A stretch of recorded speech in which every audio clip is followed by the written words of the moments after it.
Hi, everybody. Welcome to the Jimmy Dore Show. We have a special guest, a real progressive who ran Bernie's campaign in the primary in Iowa, did a great job, and now he's running himself for Congress in the 3rd District in Iowa. It's my old college friend, Pete D'Alessandro. Hi, Pete. How are you? Jimmy, good to be back. Well, it's really good to have you on. I hear things have been going well for you. Tell me about, did you get some endorsements recently? Yeah, we're real proud of it. We obviously we worked hard. We feel we have to, any campaign has to earn endorsements, but we got the local Our Revolution here in Iowa in our district recently endorsed. And then last week we were very honored to get the endorsement of the National Nurses United, who are just some of the great progressives and great, not only progressive activists, but they stand for really great progressive causes throughout this country. Yeah, no, everybody. We're real proud of it. Yeah, everybody on this show is very familiar with the national nurses and all their great work to get Medicare for all, and especially here in California, Roseanne DeMoro and all her work. So that's a big deal. So you have been officially endorsed as a progressive, not that you needed it, but that's fantastic. So tell me, how's the fundraising going? Now, that's a big problem with people in your position, right? Yeah. People who are first-timers running for office, and you're trying to be progressive. How's that going? Well, we're working hard at it, and we're gonna do okay. We're real confident we're gonna hit our internal goals of where we want it to be on January 1st. And then there's a lot of work that went into that. But what we're saying is this campaign, in terms of getting out there, talking about the issues, showing the differences between this campaign and some of the others, actually starts in January. And we think we're going to be in good shape in January when that happens. We're not going to have the most money, but we've been organizing this thing, probably realizing from the beginning we weren't going to have the most money. Whenever a progressive type of candidate goes up against the more establishment situation, you have to do it in a different way. That wasn't anything we weren't expecting, but we're going to be in good shape. We're going to be where we want it to be in January. And then we think after January, we're going to be able to really move this thing into a different direction. We've been getting a lot of donations, though, which, again, we're proud of. I use that word. We're proud of it. Not just in Iowa, but from around the country. The grassroots type of donations, the symbolic $27 donations from Bernie Nation and progressives like that, because people realize that it's not just about their own district. We actually raised a bunch of small donations, seriously, and I think this says a lot about what you're doing and your role in this progressive movement. We did really well when we were on your show last time. And without a solicitation, over the next couple of days, we were getting a lot of small donations from around the country from people who obviously were doing it because they certainly weren't on our lists, but they were getting it because they saw me on your show. And, these different pieces of the progressive movement, we've got to work this thing together. And if we do, we're going to be successful. But the thing that we have to remember is the other side, the folks with their hands on the levers of power, they have the luxury of being able to wait us out and to try to wear us down and to get us frustrated and to get us even sometimes bickering among ourselves. And what we have to do is just keep fighting through it, because that's the only thing they really do have, is the ability to wear us down, because there's more of us than them. And we just got to keep fighting through this. Well, if anybody saw your interview before, they know you're super progressive, Medicare for all, free college, end the wars, invest the money back here, break up the banks. You're a Bernie Sanders, Bernie-crat all the way. So you're exactly what people who watch this show want to see more of in government. Now, you're running as a Democrat, right? We all know that they have everything is if you would run as a third party, that's a very hard thing to do. But speaking about, bickering between ourselves, they just came out with some recommendations from the Democratic Unity Commission. Yeah. And now I was originally told that they were getting rid of 60% of the superdelegates. They're keeping 40%, and those 40% were going to be pledged to the way the state voted. I'm now hearing the opposite. Can you talk about that, and how did you feel about the recommendations on superdelegates? Actually, I thought it was we were moving in the right direction, and maybe you have some information I don't have. But my understanding is that what they did was, which is a movement in the right direction, is the only super delegates that will be left are people that are actually elected, whether they're congressmen or senators. And so my view of that is definitely a step in the right direction. So you're not going to have these appointed DNC members, many of them who are lobbyists and in other positions. They're not going to be the super delegates anymore. So even though I think you're right, we have to move towards this system eventually in which the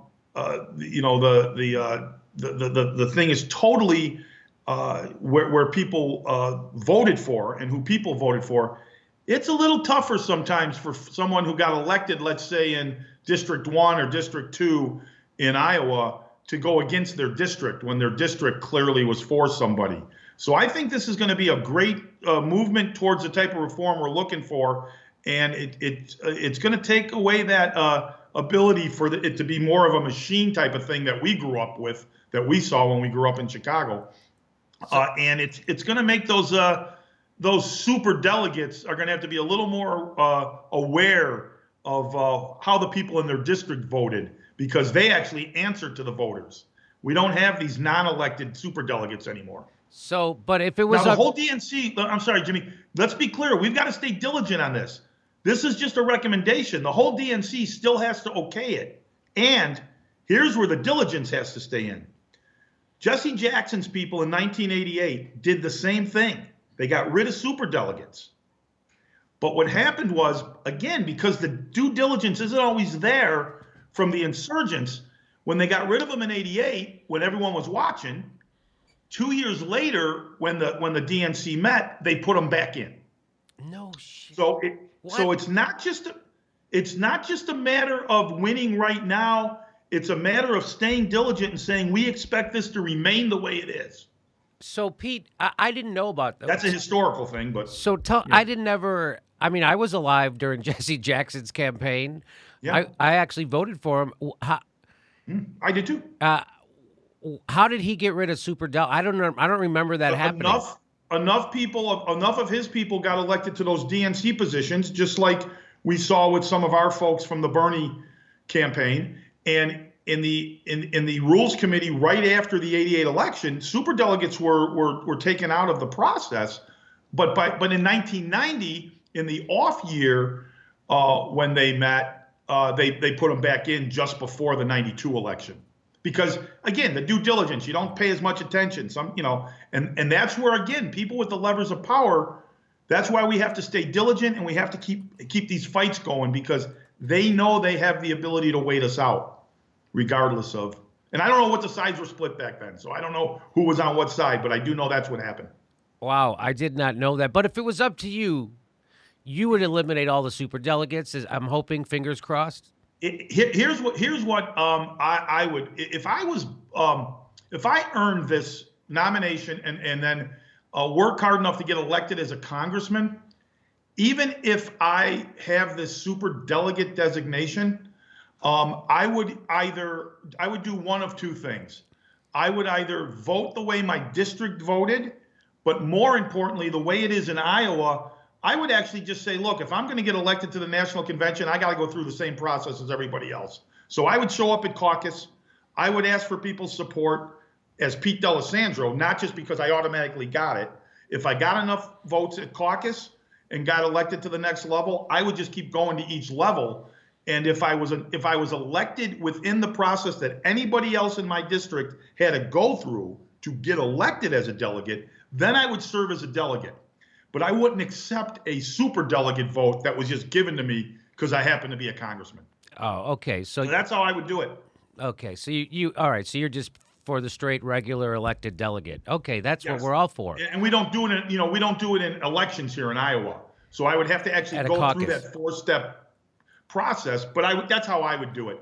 And if at any of those processes people said, well, we don't want you to be a delegate to the national convention, I'd get a floor pass, and I wouldn't use my super delegate vote. I would just get my floor pass and I'd walk around as a big shot, going to the parties and whatever. Okay. But I wouldn't vote because I didn't earn it. So what are you focusing on? What are the issues you're focusing on in the 3rd district in Iowa, and how are the people responding to you? Jimmy, this is where I feel really good about this movement and about where this country's going.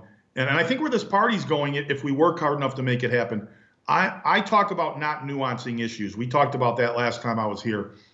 And what I mean by that is I clearly say we need $15 an hour. I don't use phrases like let's work for a living wage and use those type of generic type of phrases. I don't say things like we need to cover everybody. Shoot, Mitch McConnell says we need to cover everybody. Yeah, so does Trump. I say it flat out. Look, Medicare is the most successful social program in the history of the world. We are now on our second generation of seniors who are living in dignity because of this program.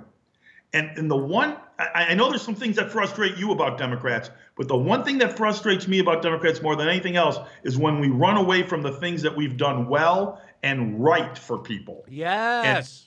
And so I think what we should be saying is we're not talking about coming up with anything new here. We're talking about taking the most successful program that has let now the second generation people live in dignity that didn't have that chance before, and we're talking about expanding it. We're talking about making it a little larger than it is. When I say that, whether I'm in an urban area or a rural area in my district, people get that and they're for it because everyone either themselves has been affected by it. I have a district that skews a little older.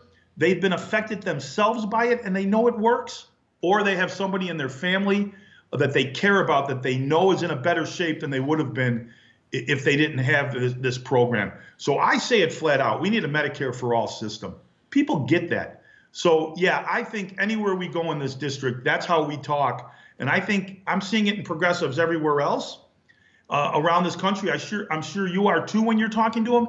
I think that's the model for how we're going to win, not just an election, but we're going to be able to win. How I put it, we're going to be able to win the future, because when we get in talking about those things, it isn't going to matter whether the talking heads say, well, there was a wave and there was this or that. We're going to be able to get in there and say, this is what I talked about. This is what I said I was going to do. You knew I was going to do it. And now I'm going to work on making it happen. And it's all, you know what? We've done it before. I think, when we cared about these things and this is what we were focused on, this party has done that before, and we can do it again if we have the courage and the will to fight for it. I think progressives, I think everybody across the board appreciates a politician who doesn't speak in mealy-mouthed terms like, say, well, everybody should have access to health care. What the hell does that mean, access to health care?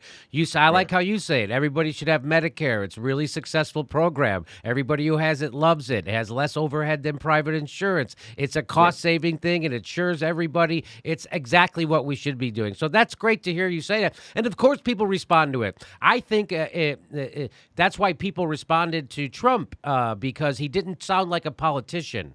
And people are sick and tired of people equivocating all the time and saying one thing and doing another. So it's nice to hear you speak, very bluntly about what you're for. Give me one more thing that you could speak bluntly about that you're for.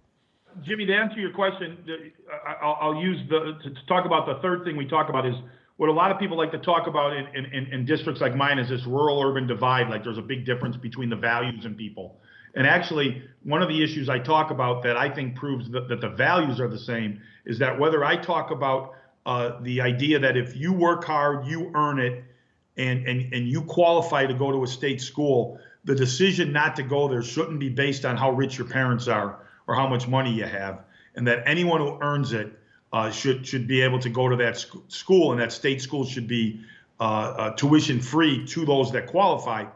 That resonates whether I'm talking in Des Moines, which is one of our which is our most urban area in the state, or whether I'm in Ringgold County in our most rural area in the state talking to people. They understand that that's a value, and that if you earn it, especially at our state schools, you should be able to go to those schools and to be able to not only because you earned it, be able to go to the school, but you certainly shouldn't have to make the decision based on, well, do I want to be saddled with a lifetime of debt, right? Because I earned the right to go to Iowa or Iowa State or any of our other state schools, and people get it. We used to do that in this country. I always say Cal State Berkeley, which is one of the great schools in this country by any measure, that when people look at it in a neutral way, was free until about 1964 to 1965 for anybody in California who earned it and was qualified to go there. What mattered was you were a citizen of the state, you had been paying your taxes, you earned it, you were able to go to that school. I think we can move towards that again. That's another example of where we were doing things better when we did it that way, and we were serving more people by doing it. I agree with you. I appreciate you saying that. People are blown away when I tell them college used to be free in California up until Ronald Reagan. Right. And they can't believe it. Like, yeah, college was free. College was free in California. By the way, remember, California is the sixth largest economy in the world, right? So these are all very doable things, right? So, Pete, thank you for coming on again. And I'm going to put a link underneath this video so people can click it if they want to volunteer for your campaign, or if someone wants, Jimmy. or if somebody wants to donate. This is the real deal, real progressive. He ran Bernie's campaign in the primary in Iowa. He did a great job on that. And now he's running himself. It's Pete D'Alessandro, Iowa's fighting 3rd District. Pete, please come back after the campaign really kicks into gear and tell us about how it's going, okay? Will do. Once we get out there and we're doing some organizing with those great groups that endorse us, and I think we got a few more coming down the pike. We'll come back and talk about those next cycle if you got a few moments, Jimmy. I would love to. Would love to. All right, buddy. Thank you very much.